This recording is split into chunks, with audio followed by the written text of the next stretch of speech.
اور اس جگہ یہ بات بھی یاد رکھنے کے لائق ہے کہ اس قدر ظلم جو صحابہ پر کیا گیا، ایسے ظلم کے وقت میں ہمارے نبی صلی اللہ علیہ وسلم نے اپنے اجتہاد سے کوئی تدبیر بچنے کی ان کو نہیں بتلائی، بلکہ بار بار یہی کہا کہ ان تمام دکھوں پر صبر کرو، اور اگر کسی نے مقابلے کے لیے کچھ عرض کیا تو اس کو روک دیا اور فرمایا کہ مجھے صبر کا حکم ہے۔ غرض ہمیشہ حضرت صلی اللہ علیہ وسلم صبر کی تاکید فرماتے رہے جب تک کہ آسمان سے حکم مقابلہ آ گیا۔ اب اس قسم کے صبر کی نظیر تم تمام اول و آخر لوگوں میں تلاش کرو، پھر اگر ممکن ہو تو اس کا نمونہ حضرت موسیٰ علیہ السلام کی قوم میں سے یا حضرت عیسیٰ علیہ السلام کے حواریوں میں سے دستیاب کر کے ہمیں بتلاؤ۔ حاصل کلام یہ کہ جبکہ مسلمانوں کے پاس صبر اور ترک شر اور اخلاق فاضلہ کا یہ نمونہ ہے جس سے تمام دنیا پر ان کو فخر ہے، تو یہ کیسی نادانی اور بدبختی اور شامت اعمال ہے جو اب بالکل اس نمونے کو چھوڑ دیا گیا ہے۔ جاہل مولویوں نے، خدا ان کو ہدایت دے، عوام کل نام کو بڑے دھوکے دیے ہیں اور بہشت کی کنجی اسی عمل کو قرار دے دیا ہے جو صریح ظلم اور بے رحمی اور انسانی اخلاق کے برخلاف ہے۔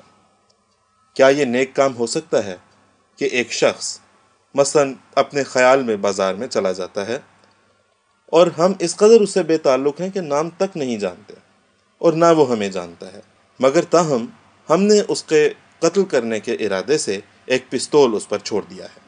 کیا یہی دینداری ہے؟ اگر یہ کچھ نیکی کا کام ہے تو پھر درندے ایسی نیکی کے بجا لانے میں انسانوں سے بڑھ کر ہیں۔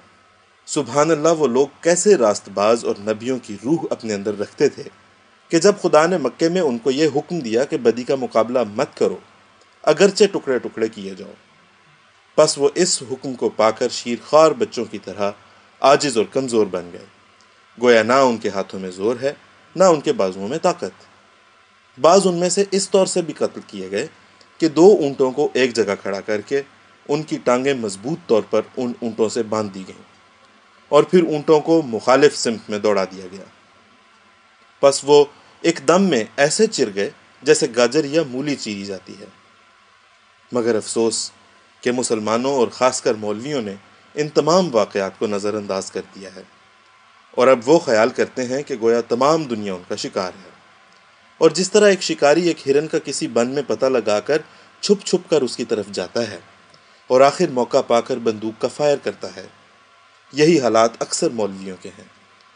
انہوں نے انسانی ہمدردی کے سبق میں سے کبھی ایک حرف بھی نہیں پڑھا، بلکہ ان کے نزدیک خواہ مخواہ ایک غافل انسان پر پستول یا بندوق چلا دینا اسلام سمجھا گیا ہے۔ ان میں وہ لوگ کہاں ہیں جو صحابہ رضی اللہ عنہم کی طرح ماریں کھائیں اور صبر کریں؟ کیا خدا نے ہمیں یہ حکم دیا ہے کہ ہم خواہ مخواہ بغیر ثبوت کسی جرم کے ایسے انسان کو کہ نہ ہم اسے جانتے ہیں اور نہ وہ ہمیں جانتا ہے غافل پا کر چھری سے ٹکڑے ٹکڑے کر دیں یا بندوق سے اس کا کام تمام کریں؟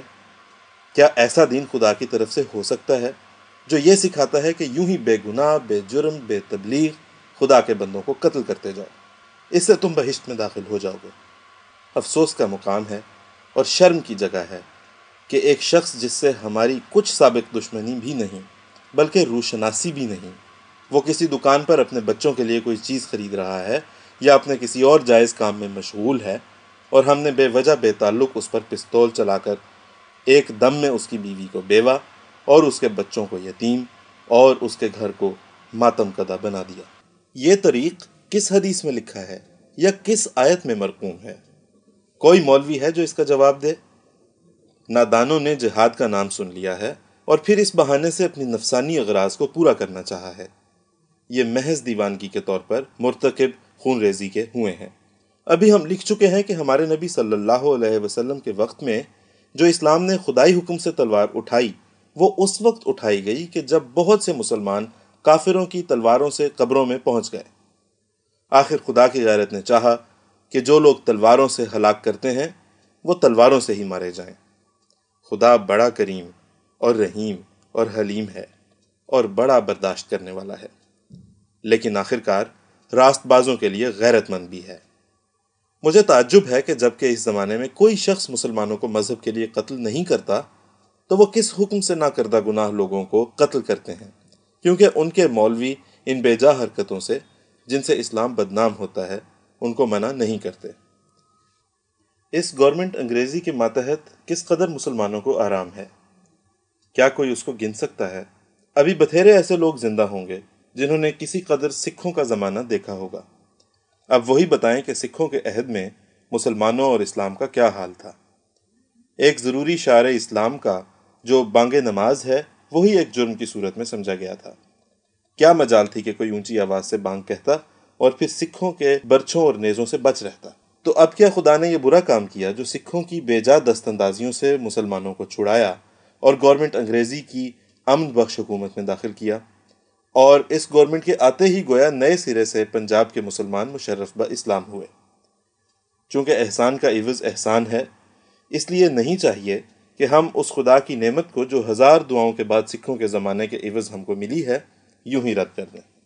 اور میں اس وقت اپنی جماعت کو جو مجھے مسیح موعود مانتی ہے خاص طور پر سمجھاتا ہوں کہ وہ ہمیشہ ان ناپاک عادتوں سے پرہیز کریں۔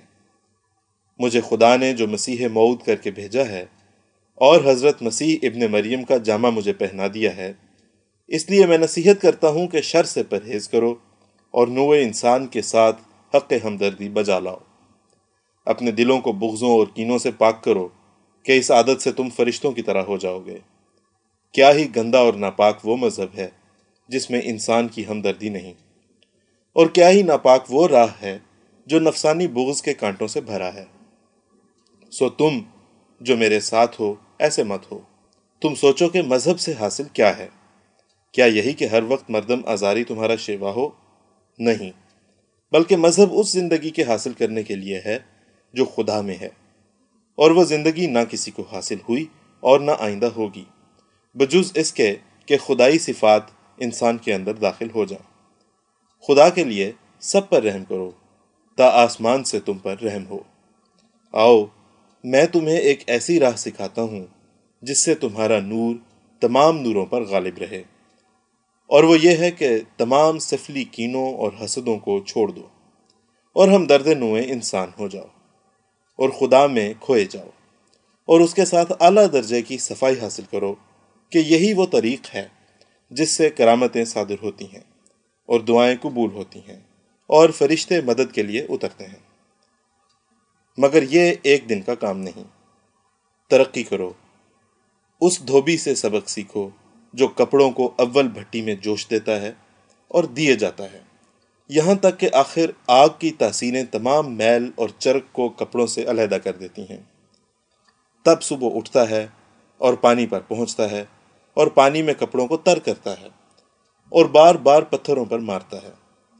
تب وہ میل جو کپڑوں کے اندر تھی اور ان کا جز بن گئی تھی، کچھ آگ کے صدمات اٹھا کر اور کچھ پانی میں دھوبی کے بازو سے مار کھا کر یک دفعہ جدا ہونی شروع ہو جاتی ہے، یہاں تک کہ کپڑے ایسے سفید ہو جاتے ہیں جیسے ابتدا میں تھے۔ یہی انسانی نفس کے سفید ہونے کی تدبیر ہے، اور تمہاری ساری نجات اس سفیدی پر موقوف ہے۔ یہی وہ بات ہے جو قرآن شریف میں خدا تعالیٰ فرماتا ہے، قد افلح من زکاہا، یعنی وہ نفس نجات پا گیا جو طرح طرح کے میلوں اور چرکوں سے پاک کیا گیا۔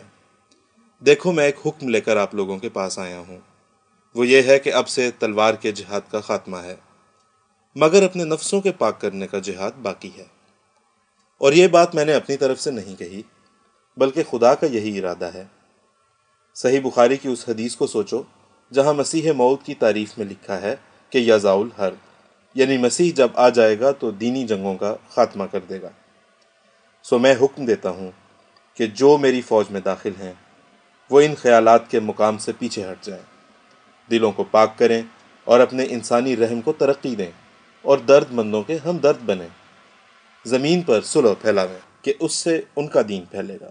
اور اس سے تعجب مت کریں کہ ایسا کیوں کر ہوگا، کیونکہ جیسا کہ خدا نے بغیر توسط معمولی اسباب کے جسمانی ضرورتوں کے لیے حال کی نئی ایجادوں میں زمین کے عناصر اور زمین کی تمام چیزوں سے کام لیا ہے، اور ریل گاڑیوں کو گھوڑوں سے بھی بہت زیادہ دوڑا کر دکھلایا ہے، ایسا ہی اب وہ روحانی ضرورتوں کے لیے بغیر توسط انسانی ہاتھوں کے آسمان کے فرشتوں سے کام لے گا۔ بڑے بڑے آسمانی نشان ظاہر ہوں گے اور بہت سی چمکیں پیدا ہوں گی، جن سے بہت سی آنکھیں کھل جائیں گی۔